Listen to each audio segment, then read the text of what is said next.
first time in a decade, Miami wins a bowl game.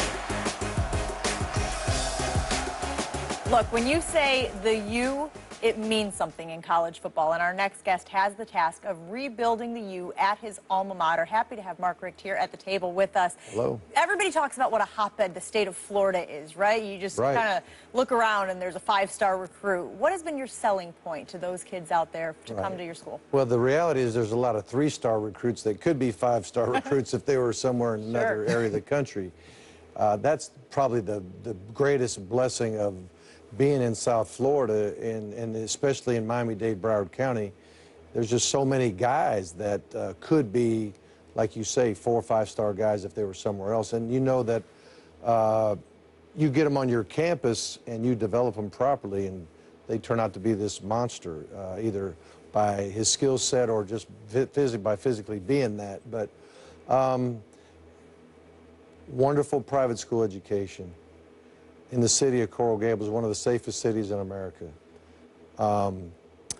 The football tradition is unbelievable. There's 5 national championships in a 20-year period at one time. Is this your living room pitch? I'm just saying, you're asking me what you say. I mean, and then... But I think it's interesting that history came third, right? I mean... Oh, yeah. And then if you just look and see the types of players that have come through our program, the All-Americans, the guys that have won national championships and have gone on to be NFL All-Pros, Hall of Famers, future Hall of Famers. We just had a camp this past weekend we called Paradise. And because we live in Paradise. I mean, the place, the campus, I failed to mention how beautiful the place is. Looks like a resort, but we had former players come and coach for us. We had Ed Reed, Michael Irvin. We had Jeremy Shockey. We had Vince Wilfork. We had Antrell Rowe. We had, McGahee. We had Devin Hester. I mean, I can't, Brett Romberg, guy won the Remington at one time. We had like 12 to 14 guys that showed up and decided to come and bless their alma mater by helping coach our camp for these kids that we brought in. It was just an amazing weekend. You know, Coach, I actually got to visit with you this summer and see the campus and hear a little bit about Camp Paradise. As an alum, right, as somebody who not only wants to win at Miami because it's your job, but has a personal attachment to it, what's it like trying to bring them back to their historic past, their historic past? I mean, first of all, just, you know, going back to the former players, I mean, they want it as bad as anybody does. The fans want it, obviously, as bad as anybody does. And I think our current players really want it. And they just maybe don't know how to get it. We're getting there. We're going to help them get there. But it's fun. It's exciting. And the reality is, a team like Miami, the U, if we have a season that's wonderful, they won't say, oh, Miami's having a wonderful season. They'll say, Miami's back. Right. And there's a difference when you're at a program that has done it before and you know can do it again for a lot of reasons, one being the talent base that you mentioned in South Florida, in the state of Florida, and then the nationwide appeal. I mean, some of the names I mentioned, Jeremy Shockey, he's a Texas guy, Oklahoma guy, wherever he, you know, he was somewhere across country, you know. The Bernie Kosars and Jim Kelly and Vinny Testaverde, they were from different places other than Florida as well. So there's been some awesome. Russell Maryland was from out of state too, you know. But for the most part, at least 2/3 of your team is going to be coming out of that South Florida area. We just had Jimbo Fisher out here a little before you sat in that seat, and he made very clear to you, Ryan, that he thought the ACC is the toughest conference in the nation, that it's over the SEC. Well, you just came from the SEC. So which one's tougher?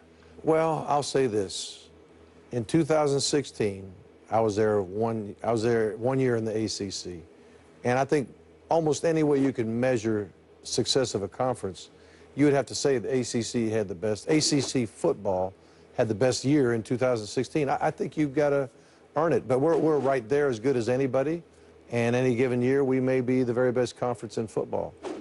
Last year, I would say, yes, we were.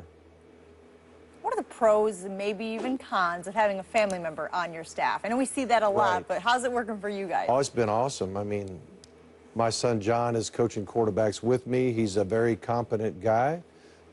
He's a very good recruiter. And we talk the same language because you don't want confusion in the quarterback room. He's got a beautiful wife, Anna, and he happens to have our only grandchild, our granddaughter, Jaden, which is a blessing. I mean, I've got a note on my door. When I got there was a little note on my head coach's door. It said, "This meeting may be interrupted for a player." And then I added Catherine, who's my wife, and Jaden, who's my granddaughter, you know. So just having them there, it makes all the difference in the world. You know, there's nepotism laws all over the place, and going in on the front end, we got it worked out where he's not really directly under me. He's more under Thomas Brown, our offensive coordinator, and we got it all worked out, but it's been awesome. Now, if he was a quarterback, did I want him to play for me? No. It's too much pressure. Right. Different dynamic. Definitely. Different pressure on him. I didn't want my wife to tell me who to play quarterback. Which is the real pressure, Coach. And then, but then also, you know, let's say a guy's doing something stupid on the team, and he's like, "Oh, do I tell Dad? Do I not tell Dad?" Right. Or he's got to hear, you know how it is in the locker room. Definitely. Like, what's Coach Richt doing? He's, you know. You definitely gonna hear that. Yeah, you know what I'm saying? Hey, what's wrong with your daddy, man? Exactly. So, Doc Rivers knows something about that. yeah, I didn't want him to have to live Coach, through that. I have an important question, Coach. Okay. Are you planning to try to be on the Olympic diving team? I was thinking once you about it. retire.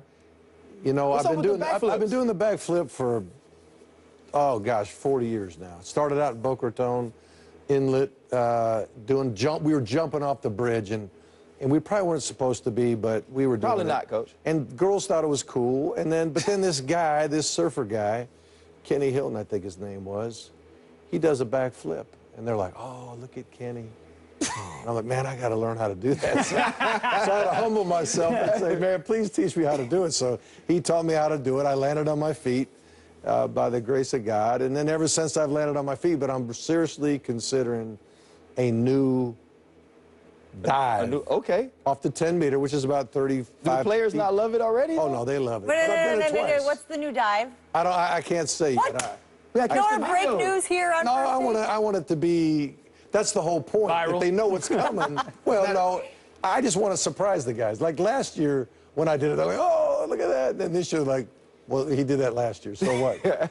So it's very difficult for me to do athletic things nowadays, but I'm going to attempt something different, or at least I'm thinking about it. Yes, sir. All right, keeping his players on his toes, keeping us on his toes. Mark, thank you so much for joining All us right, here, and had good luck fun. this Thanks, season. Coach. Thank you, As guys. you continue to bring the U back to its national prowess. After a couple of rough stops in Washington and Cleveland, RG3 will visit sunny LA to work out for the Chargers. Can he recharge his career? We'll decide.